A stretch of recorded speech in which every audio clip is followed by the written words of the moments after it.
ನಾನಿವತ್ತು ಶಿವರಾತ್ರಿ ಹಬ್ಬಕ್ಕೆ ಹುರಿದಕ್ಕಿಯ ತಂಬಿಟ್ಟು ಯಾವ ರೀತಿ ಮಾಡೋದು ಅಂತ ಕೂಡ ತಿಳಿಸ್ಕೊಡ್ತಾ ಇದ್ದೀನಿ. ತುಂಬ ಸುಲಭವಾಗಿ ಸಾಫ್ಟಾಗಿ ತಂಬಿಟ್ಟು ಯಾವ ರೀತಿ ಮಾಡ್ಬೋದು ಅಂತ ಕೂಡ ತಿಳಿಸ್ಕೊಡ್ತೀನಿ. ಯಾರು ಎಲ್ಲೂ ವಿಡಿಯೋ ಸ್ಕಿಪ್ ಮಾಡಿದಿರೋ ಕೊನೆವರೆಗೂ ವಿಡಿಯೋ ನೋಡಿ. ಹಂಗೆ ರತ್ನ ಚಾನಲ್ಗೆ ಸ್ವಾಗತ.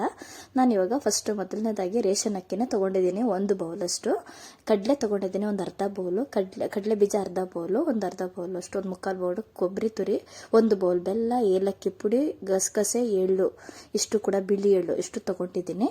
ಎಳ್ಳು ಮತ್ತು ಎರಡು ಸ್ಪೂನು, ಗಸಗಸೆ 1 ಸ್ಪೂನು ಇಷ್ಟು ತೊಗೊಂಡಿದ್ದೀನಿ.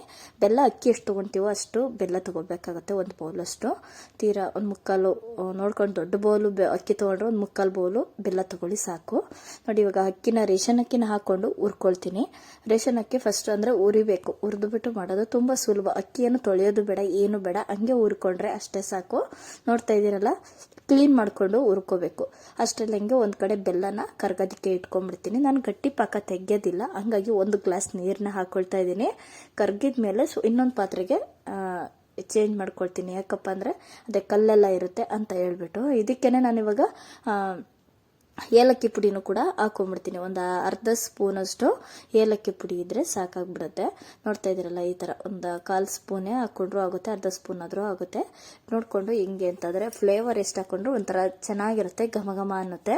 ನೋಡ್ತಾ ಇದ್ದೀರಲ್ಲ, ಅಕ್ಕಿನ ಒಂದು ಕಲ್ಲರ್ ಬರೋ ತನಕ ಒಳ್ಳೆ ಚೆನ್ನಾಗಿ ಹುರ್ಕೋಬೇಕಾಗತ್ತೆ. ಸೀದೋಗ್ದಿರೋ ಉರಿಬೇಕು, ನೀಟಾಗಿ ಮೀಡಿಯಮ್ ಫ್ಲೇಮ್ ಇಟ್ಕೊಂಡು ಉರಿಬೇಕಾಗುತ್ತೆ. ತುಂಬ ಚೆನ್ನಾಗಿ ಟೇಸ್ಟ್ ಇರುತ್ತೆ. ಮಾತ್ರ ಅಕ್ಕಿ ಹೆಂಗೆ ಉರಿತೀವೋ ಆ ರೀತಿ ಇರುತ್ತೆ. ಅಕ್ಕಿ ಏನಾದರೂ ಸೀಸ್ಬಿಟ್ರೆ ಚೆನ್ನಾಗಿರಲ್ಲ ತಂಬಿಟ್ಟು. ಹಂಗಾಗಿ ಟಮಟ ಅಂತಾನು ಅಂತೀವಿ ನಾವು, ತಂಬಿಟ್ಟು ಅಂತ ಕೂಡ ಅಂತಾರೆ. ಎರಡೂ ಕೂಡ ಒಂದೇನೆ. ನೋಡ್ತಾ ಇದ್ದೀರಲ್ಲ, ಈಗ ಅಕ್ಕಿನ ಹುರ್ಕೊಂಡು ಒಂದು ಜಾರ್ಗೆ ಹಾಕೊಂಡ್ಬಿಟ್ಟಿದ್ದೀನಿ. ಗ್ರೈಂಡ್ ಮಾಡ್ಕೊಂಡ್ಬಿಡ್ತೀನಿ ನಾನು ಜಾರಲ್ಲಿ. ಜಾಸ್ತಿ ಹುರಿದ್ಬಿಟ್ಟು, ಜೊತೆಗೆ ಜಾಸ್ತಿ ಮಾಡೋರು ಏನಪ್ಪ ಅಂದರೆ ಹುರ್ಕೊಂಡ್ಬಿಟ್ಟು ಮಿಷಿನ್ಗೆ ಹಾಕ್ಸ್ಕೊಂಬಂದ್ರು ಇನ್ನೂ ಒಳ್ಳೇದು, ಚೆನ್ನಾಗಿರುತ್ತೆ. ಈಗ ಕಡಲೆ ಬೀಜನೂ ಕೂಡ ಹಾಕೊಂಡು, ಕಡಲೆ ಬೀಜನ ಒಂದು ಕಲ್ಲರ್ ಬರೋ ತನಕ ಚೆನ್ನಾಗಿ ಸಿಪ್ಪೆ ತೆಗಿಯಾಗಿ ಹುರ್ಕೊಂಡು ಅದು ಎತ್ತಿಟ್ಕೊಂಡು, ನಾನಿವಾಗ ಎಳ್ಳು ಕೂಡ ಹಾಕೊತಾ ಇದ್ದೀನಿ. ಎಳ್ಳು ಕೂಡ ಹೆಂಗೆ ಅಂದರೆ ಘಮ ಬರಬೇಕು, ಚಟಪಟ ಅನ್ಬೇಕು, ಅಲ್ಲಿವರೆಗೂ ಹುರ್ಕೋಬೇಕಾಗತ್ತೆ. ತುಂಬ ಬೇಗ ಆಗುತ್ತೆ, ಕಡಿಮೆ ಸಮಯನೂ ಕೂಡ, ಬರಲ್ಲ ಅನ್ನೋರು ಕೂಡ ಮಾಡ್ಕೊಳ್ಬೋದು ಈಸಿಯಾಗಿ. ಕೊನೆಯವರೆಗೂ ವಿಡಿಯೋ ನೋಡಿ. ಎಳ್ಳಿಂದು ಕೂಡ ಆಯಿತು, ಎಳ್ಳು ಕೂಡ ಹುರಿದಿದ್ದಾಯಿತು. ಈಗ ಕಡಲೆನ ಹುರ್ಕೋತಾ ಇದ್ದೀನಿ. ಕಡಲೆ ಏನಪ್ಪ ಅಂದರೆ ಜಾಸ್ತಿ ಏನು ಹುರಿಯೋ ಅವಶ್ಯಕತೆ ಇಲ್ಲ. ಕಡಲೆನ ಸ್ವಲ್ಪ ಮೀಡಿಯಮ್, ಸ್ವಲ್ಪ ಒಂದು 1 ನಿಮಿಷನೂ ಬೇಡ, ಅಷ್ಟು ಹುರ್ಕೊಂಡ್ರೆ ಸಾಕಾಗ್ಬಿಡುತ್ತೆ. ಈಗ ಗಸಗಸೆ ಹಾಕ್ಕೊಳ್ತಾ ಇದ್ದೀನಿ. ನೋಡ್ತಾ ಇದ್ದೀರಲ್ಲ, ಹೀಗೆ 1 ಸ್ಪೂನು ಗಸಗಸೆ. ಈಗ ಗಸಗಸೆ ಹಾಕೋದ್ರಿಂದ ಒಳ್ಳೆ ಘಮ ಇರುತ್ತೆ, ಒಳ್ಳೆ ಟೇಸ್ಟ್ ಇರುತ್ತೆ.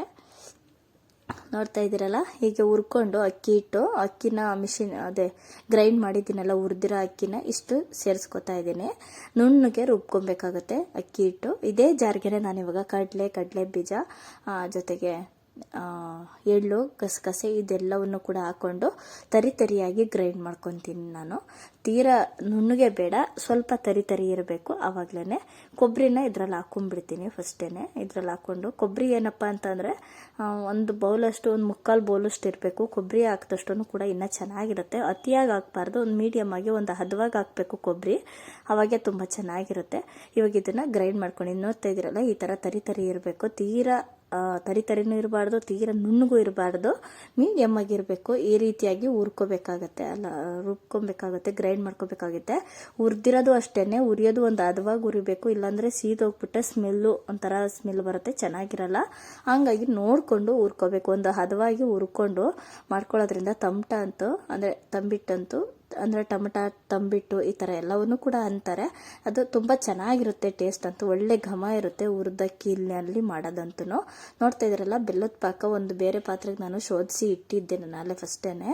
ಅದನ್ನು ಇವಾಗ ಇದರಲ್ಲಿ ಕುದಿಯೋವಾಗೇ, ಅಂದರೆ ಸ್ವಲ್ಪ ಸಣ್ಣ ಉರಿ ಇಟ್ಕೊಂಡೇನೆ ನಾವಿವಾಗ ಈ ರೀತಿಯಾಗಿ ತಂಬಿಟ್ಟುಗಳನ್ನೆಲ್ಲ ಕಟ್ಕೊಬೇಕಾಗತ್ತೆ. ನೋಡ್ತಾ ಇದ್ದೀರಲ್ಲ, ಈ ರೀತಿಯಾಗಿ ಒಂದೊಂದನ್ನೇ ಮಾಡ್ಕೋಬೇಕು. ನೋಡಿ, ಹೀಗೆ ಬಿಸಿ ಇರುತ್ತೆ, ನೋಡಿಕೊಂಡು 1 ಸ್ಪೂನ್ ಸಹಾಯದಿಂದ ಮಿಕ್ಸ್ ಮಾಡ್ಕೊಂಡ್ಬಿಡ್ಬೇಕು. ಬಿಸಿ ಇರುವಾಗೆ ಮಾಡ್ಕೋಬೇಕಾಗತ್ತೆ. ನೋಡ್ತಾ ಇದ್ದೀರಲ್ಲ, ಬಿಸಿ ಇದೆ, ತುಂಬ ಬಿಸಿ ಇತ್ತು ಮಾತ್ರ. ಅಂದರೆ ಬಿಸಿ ಪಾಕನೇ ಹಾಕ್ಕೋಬೇಕು. ಒಬ್ಬೊಬ್ರು ಗಟ್ಟಿ ಪಾಕ ಮಾಡ್ಕೊತಾರೆ, ಎಳೆ ಪಾಕ. ಆ ರೀತಿಯಾಗಿ ನಾವೇನು ಮಾಡಿಲ್ಲ, ನಾನು ಎಳೆ ಪಾಕದಲ್ಲೇ ಮಾಡ್ಕೊಂಡು ಮಾಡ್ತಾ ಇರೋದು. ಸಾಫ್ಟ್ ಆಗಿರುತ್ತೆ, ಬೇಕಾದಾಗ ಮಾಡ್ಕೊಂಡು ತಿನ್ಬೋದು. ಈ ರೀತಿಯಾಗಿ ಒಂದು 3 ದಿನ ಈಚೆ ಇಟ್ಟರು ಏನು ಕೆಡಲ್ಲ, ಚೆನ್ನಾಗಿರುತ್ತೆ. ನೋಡ್ತಾ ಇದ್ದೀರಲ್ಲ, ಹೀಗೆ ಎಲ್ಲವನ್ನೂ ಕೂಡ ಇದೇ ಥರನೇ ನಾನು ರೆಡಿ ಮಾಡ್ಕೊಳ್ತೀನಿ ತಂಬಿಟ್ಟುಗಳನ್ನೆಲ್ಲ. ತುಂಬ ಸುಲಭ. ಇಷ್ಟು 1 ಬೌಲ್ ಅಕ್ಕಿನಲ್ಲಿ ಏನಿಲ್ಲ ಅಂತಂದ್ರೂ 5ರಿಂದ 6 ತಂಬಿಟ್ಟುಗಳು ಆಗ್ತವೆ. ನೋಡ್ತಾ ಇದ್ದೀರಲ್ಲ, 6 ಅಂದರೆ 7ರಿಂದ 8 ಆಗುತ್ತೆ. ನಾನು ಮಾಡಿರೋದು ಚಿಕ್ಕದಾಗಿ ಮಾಡಿದ್ದೀನಿ. ಇನ್ನು ದಪ್ಪ ಅಂದರೆ ಅಲ್ಲ, ದಪ್ಪ ಮಾಡಿದ್ದೀನಿ, ಸಾರಿ. ಇನ್ನು ಚಿಕ್ಕದಾಗಿ ಮಾಡಿದ್ರೆ 8 ಆಗುತ್ತೆ. ನೋಡಿಕೊಂಡು ಮಾಡ್ಕೊಳ್ಳಿ. ಹಂಗೆ ಹೊಸಬ್ರು ನಾನು ವಿಡಿಯೋ ನೋಡ್ತಾ ಇರೋರು ಇನ್ನೂ ಸಬ್ಸ್ಕ್ರೈಬ್ ಮಾಡ್ಕೊಳ್ತೀರಾ ಹಂಗೆ ಇದ್ದರೆ ಈಗಲೇ ತಪ್ಪದೆ ಸಬ್ಸ್ಕ್ರೈಬ್ ಮಾಡ್ಕೊಳ್ಳಿ. ನೋಡ್ತಾ ಇದ್ರಲ್ಲ ತಂಬಿಟ್ಟುಗಳು ಹೇಗಿದೆ ಅಂತ ಹೇಳಿ. ಈ ಥರ ನೀವು ಮಾಡಿಕೊಂಡ್ರೆ ತುಂಬ ಸುಲಭ, ತುಂಬ ಈಸಿ, ತುಂಬ ರುಚಿಯಾಗಿರುತ್ತೆ. ಮಾತ್ರ ಟೇಸ್ಟ್ ಅಂತ ಅಷ್ಟೇ ಚೆನ್ನಾಗಿರುತ್ತೆ.